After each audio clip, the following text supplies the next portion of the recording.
Madame, Monsieur, bonsoir. Il est 18h40, l'heure de votre journal de la campagne pour l'élection présidentielle du 24 mars 2024. Une édition supervisée par le CNRA, le Conseil national de régulation de l'audiovisuel. Bienvenue à ce deuxième numéro que nous ouvrons par le temps d'antenne du candidat Bassirou Diomaye Diakhar Faye.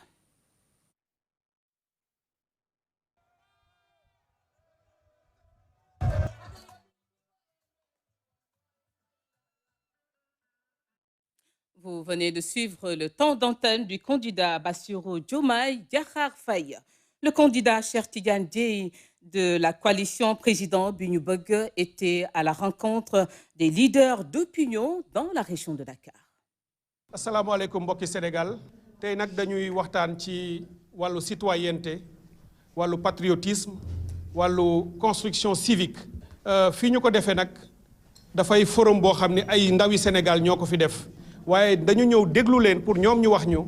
ni ñu gisee seen bopp en tant que ndawu Sénégal li ñu jàpp ni moo nekk ci ñoom ci ay valeur ak vertu ak fi ñu bëgg a yóbbu Sénégal ëllëg bu fekkente ni jox nañ leen condition yi mu laaj. li nga xam ni moo tax ñun ñu jiital la construction citoyenne ci lépp lu nit di bëgg a def pour développement économique et social moo di da ngay defar nit ki ba noppi nit mooy defar réew. parce que ay jikko mooy liy changer ak liy wuutale réew àdduna bi yépp booy gis ñu wax réewu asiatique yi. wana yeneen réew ci àddina bi yu raw Afrique ëpp ñu ay ressources naturelles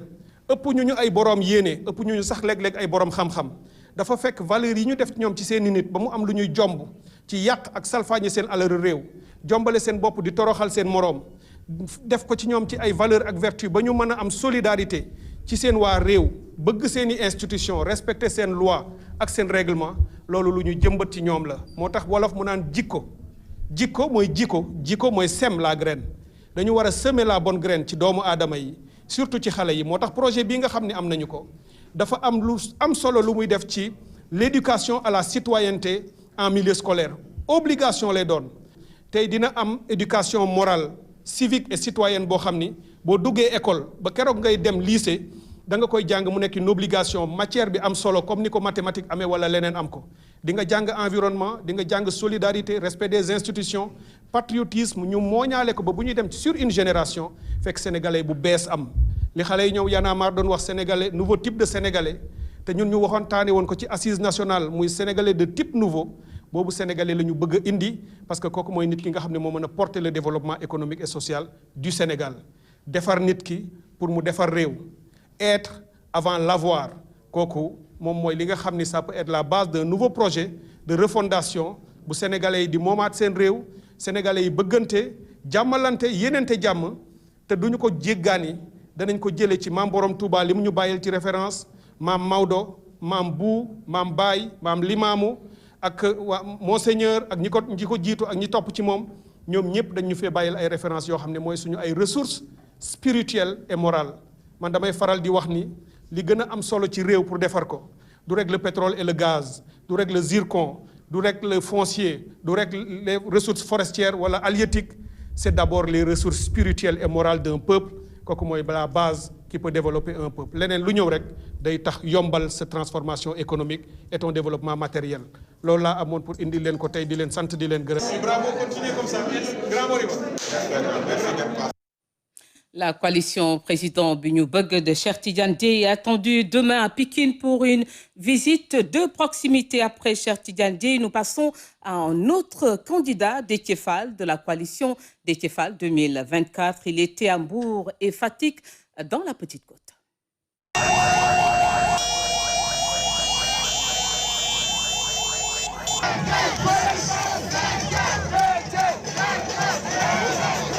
mbokki Mbour bu yàlla defee ma doon 5e président de la République du Sénégal jeunes yi nga xam ne ñoo ngi quitté Côte yi di quitté Mbour di échoué à Mbour jeunes yooyu naanu xam ni bu boobaa li ñuy wuti bitim réew daan ko am ci biir réew parce que on a les ressources halieutiques qu'il faut on a toutes les ressources naturelles qu'il faut Sénégal yàlla def na on a notre territoire maritime qui est beaucoup plus étendu que notre territoire terrestre wante boo demee ba géej gi di gën a jariñ ñeneen ñi nga xam ni ñoo waroon jariñoo géej gi gisatuñu seen bopp loolu lu ñuy corriger la bu ñu yàlla mayee ndam ñu leen di gërëm di leen sant wasalaam et à très bientôt jërëjëf. ma bëgg ngeen tàccul ma bu baax mon frère Matar Wolo Batar yàlla boole nañu tamit fas yéene liggéeyal Sénégal di accepter avec beaucoup de plaisir son adhésion dans le parti et dans la coalition Déthié Fall 2024. et lii ma wax ci moom laay wax ci madame Seynabou Sow moom moo doon responsable départemental des femmes bu parti Rewmi mais Fatick dafa doon un département important te li xaw yéeme rek mooy son économie waroon na weesu fii mu toll nii mais wax naa ko léegi jàngoroy Sénégal dafa maase ci biir Sénégal amul fu mu touché wu mais li may jël comme engagement mooy bu yàlla defee bu ñu wàññee xob yi sénégalais yi def ma confiance xam leen ni dinaa changer xar lu ma wax yéen ak fu ma jëm yéen ak ñi ma bëgg ñan la ni ma mel yéen a ko waral daal ci Sénégal dëkku Gaynde Njaay mooy sunu gaal te ci junne bësin dëkkal ma bësin bëgg naa leen.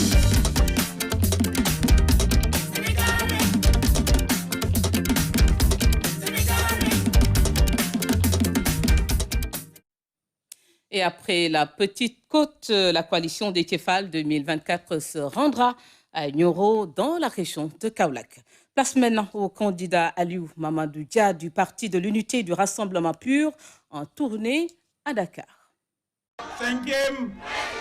cinquième ma di leen sant di leen gërëm bu baax a baax ci accueil bi am mbégte ñëw fii ci Parcelles li ci topp laa mënul tudd Parcelles non assainies parce que bu dee Parcelles assainies la li fi xew ci ay jafe-jafe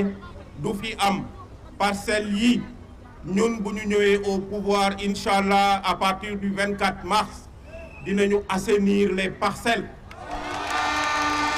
incha allah ñu ànd ko ak waa Grand Médine ñu defar ko ñu assainir suñu cadre de vie def naa ko ci Niger def naa ko ci Ghana def naa ko ci Gambie def naa ko ci Mali def naa ko ci feneen ci rek lijjanti inondation ci réew yooyu bu waa Sénégal waa Parcelles lay wax bu ñu tegee réew mi ci sama loxo je prends l'engagement de régler les problèmes d'assainissement et d'inondation de Parcelles assainies. Loyer bi cher na nit ñi mënuñu fay loyer bi nga xam ne moom lañ leen di imposer logement yi appartement yi kër yi doyul loolu am na ci sunu programme loo xam ne bëgg nañ ko incha allah def 100 000 logements dafa ndaw li ma bëgg mooy un Sénégalais une maison un Sénégalais un toit loolu c'est important Sénégalais bu nekk ki nekk ci mbedd mi di jaay muy marchand ambulant bi muy nappkat bi muy baykat bi muy ku mu mën a doon dafa am droit am logement am kër ñu dugal ci njabootam dugal ci waa këram incha allah bu ñu ñëwee ci réew mi loolu dinañ ci taxaw li may mujjee wax fii ci Parcelles xam ngeen ko mooy problème mu jeunesse bi nous voulons plus voir nos jeunes qui sont aussi brillants qui sont remplis de talent qui ont de la créativité quitter notre cher pays pour aller sombrer dans l'Atlantique. Moi je dis aux jeunes Sénégalais, aux jeunes des Parcelles, ne partez pas, restez ici, on va faire ce pays avec vous, on le fera pour vous. Vous allez contribuer à l'effort de construction, à l'effort de développement de notre cher Sénégal. 70% de notre jeunesse a moins de 35 ans. Moi, je rendrai à la jeunesse ce qui lui est dû. La jeunesse, nous allons mettre en place ce que nous avons appelé le Conseil supérieur de la jeunesse. Vous ferez partie des décideurs avec nous. Quand on arrivera au pouvoir, nous allons tout faire pour autonomiser une fois pour toutes. Je ne veux plus que l'autonomisation des femmes soit un slogan. Je ne l'accepte pas. On doit le faire. Nous pouvons le faire. Nous l'avons déjà fait et nous le ferons au Sénégal, Inch'Allah. Le leader du Parti de l'Unité et du Rassemblement Pur sera demain à Pikine, dans la banlieue dakaroise. Le candidat Pape Djibril Fall de la coalition Pape Djibril Fall président a sillonné hier l'axe CPI, Keur Massar et Jaxaay. Pape Djibril Fall yaay dundalaat yaakaaru mag ñi waaw yaay sunu yaakaar yow yaay sunu yaakaar yow. ñoo ngi Kër Massar tey fii ci Jaxaay di nuyuwaat Sénégalais yëpp tey nag ñu def li nga xamante ni loolu la ñu baaxoo la coalition Papa Djibril Fall président mooy dem daje ak askan wi li nga xamante ni moom mooy seen njàmbat ñu mën koo gën a comprendre doon nañ ko wax di ko ñaxtu léegi dañoo bëgg a ñëw pour saafara ko te bu ngeen ñu wóoloo le 24 mars 2024 noonu la ñuy soppee réew mi. donc li nga xamante ni moom moo ñu indi tey fii ci banlieue bi entre Kër Massar yëmbal ba fii nga xamante ni fi lañ nekk tey jii muy Jaxaay fii ñu taxaw tey dafay illustrer dafay wane jafe-jafe yi nga xamante ni askanu Sénégal nekk na fa. réew yi raw yëpp li ñu rawee mooy éducation fii ñu taxaw tey muy lycée Jaxaay bi su tawee problème mu assainissement depuis plusieurs années daanaka xale yi mënuñoo jàng donc dañuy toog ay weer yu bari jaaxle kenn du mën a jàng loolu nag dafa nekk benn indicateur maanaam day wane lajj goo xamante ni lajj nañ ko sur le plan de l'éducation noonu lañ lajjee sur le plan de la santé ndax hôpital bu Jaxaay bi tamit xam ngeen ne dafa tëw a pare booba ba tey mënta pare fii loo gën a dugg di gën a jafe di gën a sonn ci wàllu sécurité ci wàllu santé ci wàllu éducation kon liñ leen digoon matale wuñu ko mooy di ngeen am service public de l'éducation bu baax di ngeen am service santé bu baax di ngeen am service sécuritaire bu baax ñun nag li tax tey jii ñu nekk candidat mooy dañoo bëgg a teggil askan wi seen coono yooyu saafara seen jafe-jafe yooyu loolu moom moo tax ñu amee cawarte gi amee bëgg gi amee xam-xam bi pour xam yoon yi ñuy jaar ba kenn dootul luubal xaalisu Sénégal kenn dootu ko caxat-caxatee waaye dinañ ko mën a faj mën ko saafara ba nga xamante ni ndawi Sénégal ndawi Jaxaay dinañ mën a jàng ci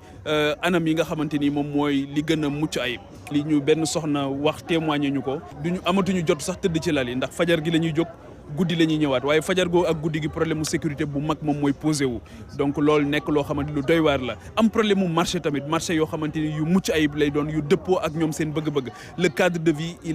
de vie daanaka boo xamante ni mucc na ayib amu fi problème mu environnement problème mu inondation problème mu assainissement problème mu insécurité boo xamante ni foo ko takk weesu na ko ndax am problème mu éclairage public donc yooyu yëpp incha allah le 24 mars bu ngeen ñu wóoloo dinañ ko saafara ba nga xamante ni dootu leen ko amati incha allah dañoo ñëw ngir teggi coono askan wi ñu teggi ko saafara seen jàngoro yi loolu moom moo ñu dugal ci li nga xamante ni ci lañ nekk te yëg nañ ne am nañ cawarte gi am nañ yitte ji am nañ xam-xam bi su ngeen ñu wóoloo dinañ soppi réew mi. Pape Djibril Fall yaay dundalaat yaakaaru mag ñi waaw yaay sunu yaakaar yow yaay sunu yaakaar. La coalition Pape Djibril Fall président qui poursuit demain sa tournée dans la banlieue à travers une caravane sur l'axe Pikine Parcelles Guédiawaye. Khalifa Ababacar Sall de la coalition Khalifa président était à Yoff Tongor à la rencontre des pêcheurs. quai de pêche Yoff Tongor lañ ñëwuñu fi par hasard ñun goney fii lañu màgge fii lañu yaroo Tongoor gi maa ngi dëkkoon fii ci ginnaaw géej gi la nit ñi daan dunde géej gi la nit ñi daan dundale géej gi la Sénégal daan tedde gis nga géej gi ak ñi fi nekk nii tumburanke nañu lool sonn nañu lool et li ko indi su ngeen xoolee li ci taabal ji gis ngeen jën yi kenn mënatu ko am fii xale yi ñu waxal dañ ñu wax léegi ni mënatuñu am dara ndax accord de pêche moo leen rey gaal yi nga xam ne daa yamatuñu seen zone yiñ leen dédié zone exclusive yi dañ koy weesu ñëw ba fi nga xam ne mooy zone yi gaal yi war ne ñu ñëw di fa napp ñoom ay mbaal la ñu yor yoo xam ne day aspiré ñii nag dañuy jël seen mbaal jël seen essence seen gasoil def ci ñële yor seeni usine parce que ay bateau usine la jël la ñuy am askan wi sonn na lool coono googu mooy suñu tànk fii tey sonn nañ ci licence de pêche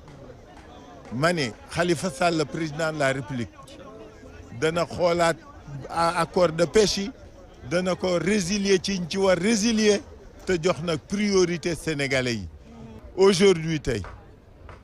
waxuma machine essence bu cher bi ak gasoil bi waxuma gilet yi ñàkk waxuma bakkan yi ci des mais dama ne xale yi dañu amatul jën bu ñu nappe moo tax immigration bi ñuy wax am parce que ay doomi gor lañu doon tekki di dundal seen njaboot di dundal seen wayjur amatuñ ko ñuy gor ñu daal di jëggaani gaal yooyu daañ leen indil jën yi ñuy dunde gaal yooyu la ñuy sol nit ñi dem fekki européen fa ñu dëkk wan leen ni ñoom suñu amoon lu ñu li leen gënal du ñu dem indi ay sénégalais di leen yóbbu foofu metti na parce que ay bakkan a ngi ciy des mais est-ce que pexe am na ñàkk pexe boobu am na pexe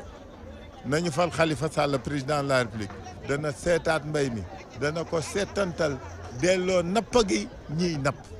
gis nga ñii ñu ngi jaay jën ma ni jigéen ñii il faut que ñu dimbali leen ci ñaari yëf bu njëkk bi mooy jën bii ñu mën ko conserver defal leen chambre froide mais bi ci tegu il faut que ñu delloo si transformation jën bu njëkk daawuñu jël jën di ko exporter jigéen ñi daawuñu kii dañ daan liggéey ci usine jën ana usine jën maa ngi leen di gërëm leen sant. Et après Yoff, Khalifa Ababacar Sall est attendu demain à Rufisque, dans la vieille ville. Rappelez que vous suivez le journal de la campagne pour l'élection présidentielle du 24 mars 2024 sous la supervision du CNRA, le Conseil national de régulation de l'audiovisuel. Nous accueillons à présent le candidat Mohamed Boun Abdallah Dionne de la coalition Dionne 2024. Il était à Touba et Diourbel pour une série de visites. Asalaamaaleykum mbokki Njaareem asalaamaaleykum mbokki Sénégal dama ne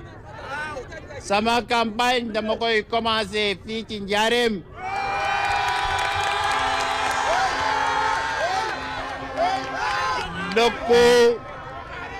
dëkku Cheikh Ahmad Bamba Mbacké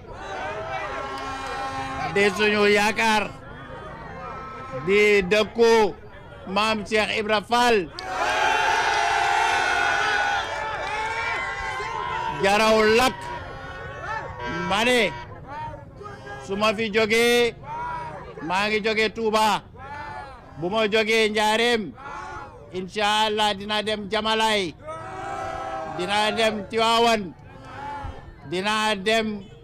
Kaolack dina dem Ndiassane dinaa dem Thiénaba dinaa dem Médina Gounass dinaa dem Louga dinaa wër këri diine yëpp dem ci jàngu bi li tax ma jiital visite de proximité yii mooy li tubaab wax ne il n'y a pas de développement sans sécurité ma ne manoo am développement ak jàmm ak naataange su fekkee amoo sécurité suñu réew nag kenn umpul ne yàlla def na fi jàmm def fi sécurité lu tax réew yi ñu wër yëpp ay jafe-jafe ñoo fa nekk ñoo am problème mu sécurité ñun nag suñu réew li tax mënuñoo am yooyu problème d'extrémisme violent salafisme amu fi li tax mooy suñu njiit yi nga xam ne ñoom ñoo yore religion bi loolu la ñuy wooyee loolu mooy njukkal bi ñu am war koo jox suñu njiitu diine yi l'islamisme sénégalais la religion niñ koy pratiquer fii ci réew mi loolu dal na xel moo tax ma ne damay dem dolli njukkal tey kilifa diine yëpp yi nekk ci réew mi tàmbalee ko fii di ko continuer ci Sénégal yëpp incha allah loolu moo taxoon ma ñëw tey fii suba incha allah dinaa dugg ci banlieue bi ca Dakar saafonteeg xale yi jërë ngeen jëf merci.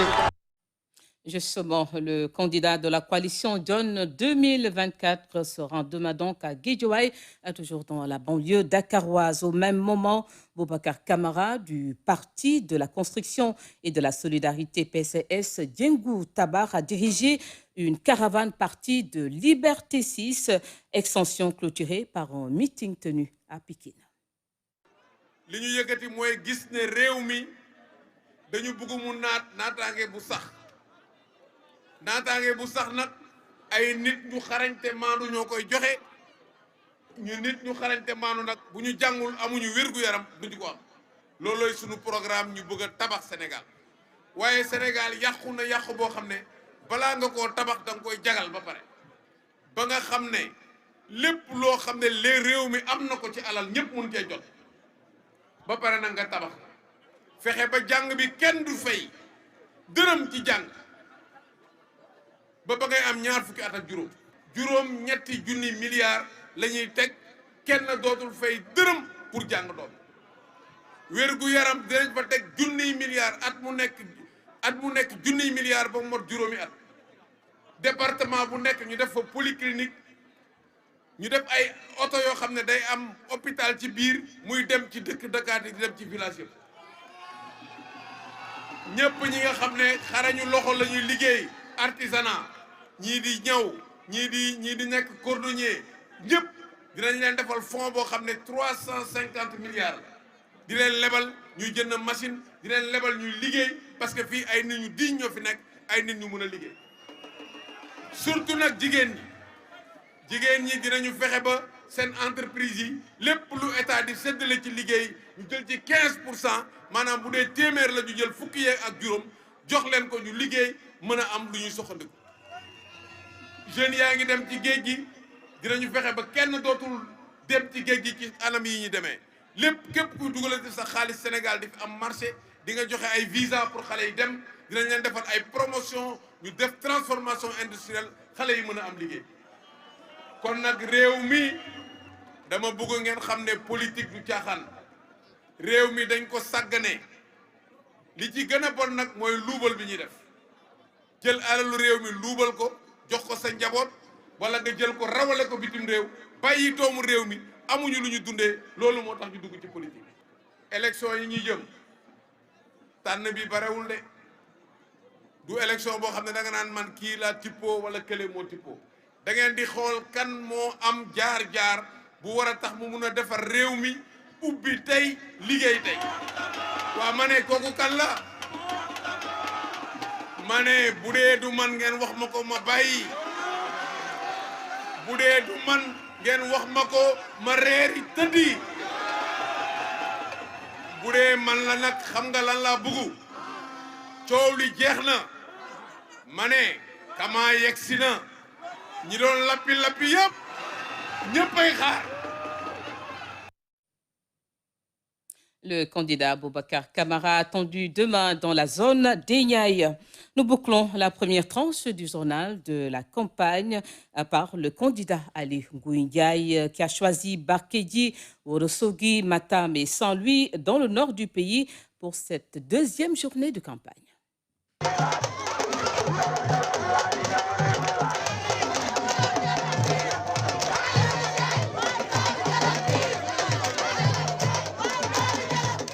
fii Barkédji ñun dañu fay bokk lu tax ñu bokk fi ndaxte man mii sama wayjur Ndilla la juddee Barkédji duñu fi gan kon li ñu wax yëpp dégg naa ko waaye liñ fi def lépp luñ fi war a def la rek ndax dañu fay bokk kon am nañu mbégte ci teeru bi ngeen ñu teeru ma ciy gërëm mboolem responsable yi ndax délai bi gàtt na lool bi ma leen waxee ne danaa fi ñëw mu ne ma woon romb Barkédji rek daal di jàll Fuuta naam sax wax nañu programme bi tardé nañ ci waaye nag Barkédji dañu cee bokk moo tax ma waxoon abal lu mu xat danaa jàdd Barkédji bërki démb 8 mars ñuy feete jigéen ñi te it ma xam jafe-jafe yi jigéen ñi am te it ma xam ne jigéen ñi Barkédji am nañuy jafe-jafe ni ñëpp moo tax ma préféré ñëw ba fii wax li nga xam ne lii bëgg nañ koo def pour dindi tawat yi nga xam ne moom la jigéen ñi am ci Sénégal rawatina fii ci Jolof jigéen ñi Barkédji ak góor yi Barkédji ñoom ñëpp ñu ngi yëngatu ci secteur élevage te secteur élevage kenn ku ne xam ne jafe-jafe yi ci ne te it ma jàpp ne gannaaw ñoom mooy seen activité principale comme ni mu ekkee activité principale une bonne partie du jéeri ndax Jolof ak Fuuta ak yëpp li bëri ci seen yëngatu ci wàllu élevage la ma bëggoon wax leen ne bu ñu yàlla tegee ci bopp réew mi nee nañ suñu objectif numéro 1 mooy souveraineté alimentaire fexe ba waa Sénégal dootuñ jëggaani lu ñuy dundee te kenn du bañ a jëggaani lu ñuy dundee di ci génne élevage muy ndawal gu ñuy lekk muy mbooleem jumtuwaay boo xam ne bii danañ ko soxla te population bi soxla ko te mu jëm ci wàllu élevage danañ ci am taxawaay boo xam ne bii benn gouvernement mosu ko cee def li ñuy def nag li ñuy wax nag lu ñu gëm la parce que lu ñu yàgg def la